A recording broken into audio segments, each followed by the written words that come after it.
दोस्तों हम लोग बात कर रहे हैं human resource management MBA second semester के बारे में। तो आज के इस वीडियो में हम लोग डिस्कस करने जा रहे हैं difference between HRM and HRD, यानी कि human resource management and human resource development के बीच में डिफरेंस क्या होता है। ये क्वेश्चन काफ़ी इंपॉर्टेंट है और पूछा जाता है आपसे बार बार, तो इस चीज़ को हम लोग डिस्कस करते हैं। या तो आपसे इनके बीच में डिफरेंस पूछ लिया जाता है, डायरेक्ट आपसे एचआरएम क्या होता है, एचआरडी क्या होता है, इस तरीके से भी क्वेश्चन पूछा जा सकता है। ठीक है, तो चलिए स्टार्ट करते हैं। बहुत ही सिंपल चीज़ है, बहुत ही हम लोग सिंपल टर्म में समझेंगे। हम लोगों ने लास्ट वीडियो के लेक्चर के अंदर देखा भी था कि एचआरडी होता है कि उसके ऑब्जेक्टिव्स, इंपॉर्टेंस, उसके प्रिंसिपल्स के बारे में डिस्कस भी किया था।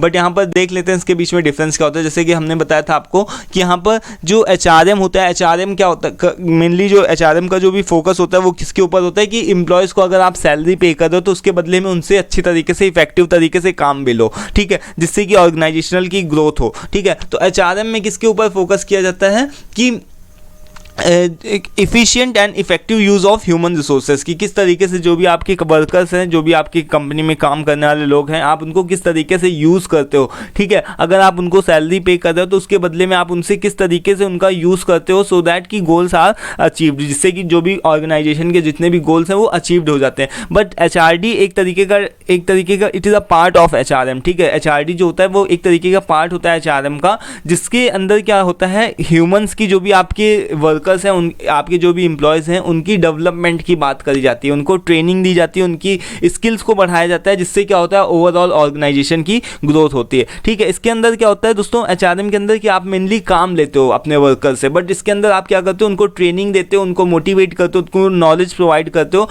ठीक है, तो इससे क्या होता है ऑर्गेनाइजेशन की इफ़िशियंसी एंड इफेक्टिवनेस में इम्प्रूवमेंट होता है। ठीक है, जाहिर सी बात है कि अगर देखो कि अगर आपका जब भी कोई जो भी वर्कर है अगर वो स्किल्ड होगा, अगर आपका जो भी वर्कर है वो स्किल्ड होगा, नॉलेजेबल होगा, ठीक है, उसके अंदर काफ़ी अच्छी एबिलिटीज़ होंगी काम करने की। ठीक है, तो वो आपका 1 घंटे का काम में भी आधे घंटे के अंदर कर दे, है ना। तो इससे किसका एक्चुअल में इसका डेवलपमेंट किसका हो रहा है, आपकी कंपनी का हो रहा है। ठीक है, इससे जो भी आपकी कंपनी हो रही है वही आपकी जो कंपनी है उसकी का ग्रो हो रहा है। ठीक है, तो आपके जो भी, ये भी बहुत इंपॉर्टेंट है कि आपके जो भी लोग काम करने वाले वर्कर्स हैं वो सभी ट्रेंड होने चाहिए, वो सभी नॉलेजेबल होने चाहिए, उनकी स्किल्स डे टू डे जैसे जैसे समय पास होता है, जिस तरीके से जैसे मार्केट में नई नई टेक्नोलॉजी रोज आती है तो उस हिसाब से उनको भी अप टू डेट रहना चाहिए। ठीक है, जिससे कि ऐसा ना हो कि आपकी ऑर्गेनाइजेशन पीछे रह जाए, क्योंकि काम करने वाले तो वही लोग हैं एक्चुअल में। ठीक है, तो इसमें जो मेन फोकस किया जाता है, इसका जो मेन एम होता है वो किसके ऊपर होता है कि उनसे किस तरीके से जो भी वर्कर्स हैं उनका किस तरीके से यूटिलाइजेशन किया जाए, आपके एम्प्लॉयज़ का किस तरीके से पोटेंशियल का किस तरीके से उनका यूटिलाइजेशन किया जाए, लाइक उनका किस तरीके से जो भी उनके पोटेंशियल्स हैं, जिस भी तरीके से जिस भी काम के लिए वो हायर करे गए हैं उसको किस तरीके से वो ज़्यादा से ज़्यादा तरीके से आप उनसे काम ले सको। ठीक है, एचआरएम के अंदर इसके ऊपर फोकस किया जाता है। बट एचआरडी में ऐसा बात नहीं होती है, उसके अंदर किस चीज़ के ऊपर फोकस किया जाता है कि जो भी आपका मेनली जो भी एम्प्लॉयज़ होता है वो क्या होना चाहिए, उसको उसकी नॉलेज में इंक्रीमेंट होना चाहिए, उसको नए नए कॉन्सेप्ट और जो भी इम्प्रूवमेंट्स होते हैं वो सारी लाइक जो भी मार्केट में नए नए रोज़ नए नए अपडेट्स आते हैं। ठीक है, नई नई टेक्नोलॉजी आती है, उसके बारे में अप टू डेट रहना चाहिए आपके एम्प्लॉय को, जिससे कि क्या हो, आपकी कंपनी की इफिशिएंसी एंड इफेक्टिवनेस में इम्प्रूवमेंट हो। ठीक है, यहाँ इंसेंटिव्स की बात करी जाए तो इसमें क्या होता है कि केवल नॉर्मल जो भी आपके वर्कर होता है उसको सैलरी दिया जाता है, वेजेस दिया जाता है, उसके बदले में वो क्या करते हैं, डायरेक्ट काम करते हैं। बट एचआरडी के अंदर ऐसी बात नहीं होती है। एचआरडी के अंदर तो आप सैलरी और वेजेस और इंसेंटिव्स वगैरह तो देते ही हो, इसके साथ ही साथ में उनको मोटिवेट भी करते हो कि अगर आपने इस तरीके का काम किया, आपने कुछ एक्स्ट्रा वर्क किया, आपने जो भी अपनी स्किल्स को अच्छे से यूज़ करके कुछ नया इनोवेटिव काम किया तो उसके बदले में उनको प्रमोशन भी दिया जाता है। ठीक है, तो प्रमोशन लाइक सैलरी तो मैटर करती है। ठीक है, सैलरी तो मैटर करती है, बट सैलरी के साथ साथ में जॉब सेटिस्फेक्शन भी मैटर करता है। ठीक है, तो सैलरी तो मे बी आपके लाइक अगर देखा जाए तो जो भी आपके रिक्शे चलाने वाले होते हैं, जो भी मान लो जो भी फूड स्टॉल लगाते हैं, ठीक है, उनकी भी कोई कम पेमेंट नहीं होती आज के टाइम पे। ठीक है, बट अगर देखा जाए तो प्रमोशन जो होता है एक लाइक वो आपको जॉब सेटिस्फेक्शन देता है। जॉब सेटिस्फेक्शन के अंदर आपकी केवल सैलरी नहीं आती कि आप पैसे के लिए सारे काम कर दो। ठीक है, आपके खुद का पर्सनल इंटरेस्ट भी होना चाहिए। तो प्रमोशन के अंदर क्या होता है दोस्तों, आपको अंदर से अच्छी फीलिंग आती है कि हाँ मैं नए पोजीशन पे प्रमोट हुआ हूँ, मेरी जो पोजीशन है वो बढ़ गई है। ठीक है, तो इसके अंदर HRD के अंदर किसके ऊपर फोकस किया जाता है, प्रमोशन के ऊपर फोकस किया जाता है, बट उसके अंदर क्या होता है,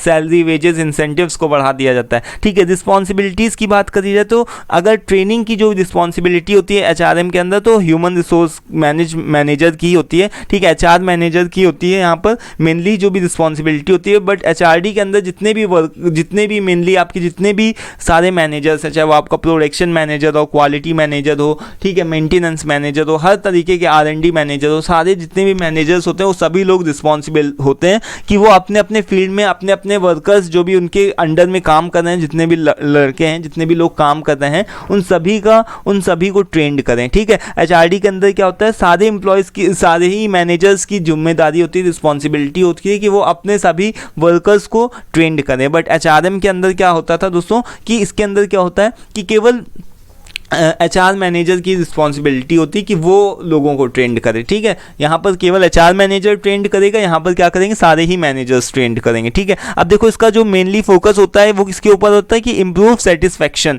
ठीक है, बट यहाँ पर क्या है कि इसके अंदर किसके ऊपर फोकस है, वेट अ मिनट, इसको थोड़ा सा, हाँ, कि इसके अंदर देखो HRM के अंदर किस चीज़ के ऊपर फोकस होता है कि इम्प्रूव सेटिस्फैक्शन। इसके अंदर क्या है कि आपके एम्प्लॉयज़ का सेटिस्फैक्शन, लाइक कि वो अगर आप उनको सैलरी पे करो तो उनका सेटिस्फैक्शन होगा। बट यहाँ पर क्या होता है कि इम्प्रूव परफॉर्मेंस। ठीक है, HRD के अंदर किसके ऊपर बात हो रही है कि उनकी परफॉर्मेंस में इम्प्रूवमेंट होना चाहिए। ठीक है, सेटिस्फैक्शन भी इम्पॉर्टेंट होता है और उनकी परफॉर्मेंस भी इम्प्रूवमेंट होती है। जैसे कि अगर मान लो कि कोई नया वर्कर है, वो अगर आपकी कंपनी में आया तो वो 1 घंटे का अगर मान लो काम होगा तो वो 1.5 घंटे भी ले सकता है। बट अगर वहीं जो भी अगर आपका एक एम्प्लॉय है जो कि पिछले काफ़ी सालों से काम कर रहा है, 5-6 सालों से काम कर रहा है और वो अब एकदम ट्रेंड है, तो वो क्या करेगा, 1 घंटे का काम को 40 मिनट या 30 मिनट के अंदर, आधे घंटे में भी ख़त्म करने की ताकत रख सकता है। ठीक है, तो इसमें क्या हो रहा है दोस्तों, परफॉर्मेंस में क्या हो रहा है, इंप्रूवमेंट हो रहा है। ठीक है, डे टू डे जैसे जैसे समय पास हो रहा है किसी भी पर्टिकुलर आदमी को उस ऑर्गेनाइजेशन के अंदर, वैसे वैसे क्या हो रहा है, उसकी परफॉर्मेंस भी क्या होती है, इम्प्रूव हो रही है। ठीक है, और इसके अंदर क्या होता है दोस्तों, सेटिस्फैक्शन का इंप्रूवमेंट हो रहा है। ठीक है,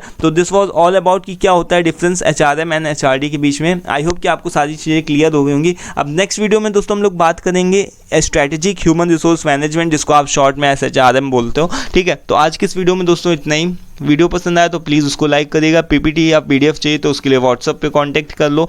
ठीक है, और thank you for watching this. Thank you once again.